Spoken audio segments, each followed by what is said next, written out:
Kettlebells do something that nothing else does as well. Infinite complexity for long periods of time. This is Mark Wildman of Wildman Athletica, and today we're going to talk about a combination exercise. The good thing about kettlebells is you can combine them in an infinite number of ways to continue to work on core concepts. A core concept in kettlebell training is the clean, the squat, the press. The same way it is in barbell, the same way it is in dumbbell. The good thing about kettlebells is you can start to introduce some other variables in there. Today we are going to combine 3 exercises, so this goes into the category of a monster lift. A monster lift would be a clean squat press, a clean press squat, and this one we're going to have 2 versions of a press and 1 clean. As you can see just by looking at those 3 things, anytime you combine 3 exercises together, you can change the order to change the overall training effect.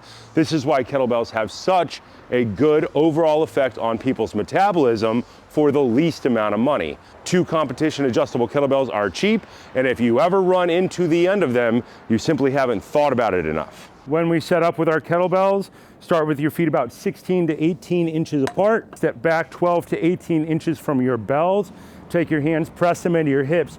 Drive your hips back. An error that many people will make in the beginning is they will drive their knees too far forward. We would like our knees to be back behind the line of our toes when we get down. Start with your thumbs point towards the sky. Point your thumbs back. When you become advanced, that can change. In the beginning, leave it like that. Hike the weights back, double clean up. Extend overhead, lock out, bring the weights down. Now press one side, press the other side, reset, clean. Point the thumbs back at the bottom, point the thumbs back, catch. Double press, change your lead. Different hand starts the movement this time. Press overhead 1, press overhead 2, double clean. Double clean, catch, open press, change lead, right hand lead 1, left hand 2, pause, double clean, catch, overhead press, and left hand lead, right hand lead. When you have completed your reps, thumbs point back, set the bells exactly down where you picked them up. In the beginning, people will try to catch here and they will slam their fingers together, which is bad. Don't do that a lot. Or they will try to catch this way, which is also bad. Try to catch wrist flat, get your fingers out of the way, tuck them up behind the kettlebell on the catch, squeeze your elbows together. Thumbs point back, catch. Thumbs point back, catch. Thumbs point back, catch. The bottom corners of the kettlebells will be touching.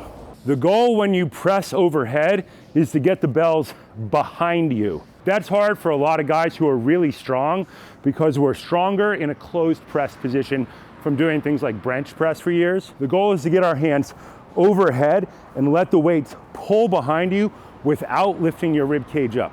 Drive your rib cage down. Think about the kettlebells in front of your body. Think about them behind your body. Squeeze your glutes, drive your rib cage down. Weights in front of the body. One weight behind the body, in front of the body. Weight behind the body, in front of the body. Kettlebells do something that nothing else does as well. Infinite complexity for long periods of time. If you are a gym person, you're used to doing sets at max effort, usually on some type of machine. If it's barbell, you have your clean, you have your squat, you have your press. But because it's a barbell, you cannot start to introduce other types of movements in there.